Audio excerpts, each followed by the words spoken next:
சவுச்சவு கூட்டு பண்ணலாமா? அதுக்கு ஒரு 3 சவுச்சவு எடுத்து வச்சுருக்கேன். நல்லா தோல் எடுத்துட்டு தண்ணியில் கட் பண்ணி போட்டிருக்கேன். இந்த அடுப்பில் குக்கர் வச்சுருக்கேன், போட்டுக்கோங்க. 2 ஸ்பூன் பாசிப்பருப்பு, 2 ஸ்பூன் கடலைப்பருப்பு 1 மணி நேரம் ஊற வச்சுருக்கேன். இது சேர்த்துக்கிடுங்க. 2 வெங்காயம் பூண்டு உரித்து வச்சுருக்கேன், இதையும் சேர்த்துக்கிடுங்க. 2 தக்காளி கட் பண்ணி வச்சுருக்கேன், இதையும் சேர்த்துக்கிடுங்க. 5 பச்சை மிளகாய் கட் பண்ணி வச்சுருக்கேன், இதையும் சேர்த்துக்கிடுங்க. கொஞ்சமாக தண்ணி ஊற்றிக்கிடுங்க.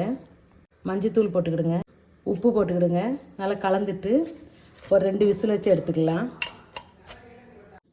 காய்கறி வேகிறதுக்குள்ள 2 துண்டு தேங்காய், ஒரு 5-6 சின்ன வெங்காயம், சீரகம் போட்டு நைஸாக பேஸ்ட்டு மாதிரி அரைச்சிட்டு வந்துடலாம்.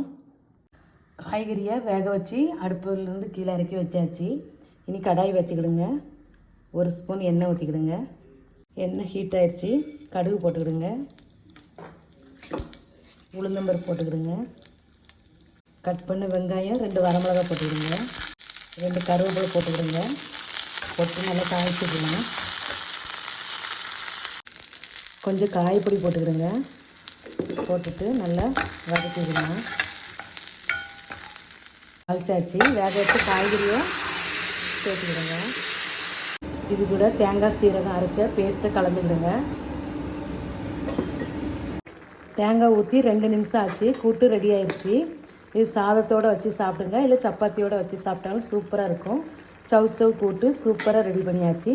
இந்த வீடியோ பிடிச்சிருந்தால் லைக் பண்ணுங்கள், ஷேர் பண்ணுங்கள். புஷ்பா குக்ஸுக்கு சப்ஸ்கிரைப் பண்ணுங்கள். அடுத்த வீடியோவில் பார்க்கலாம்.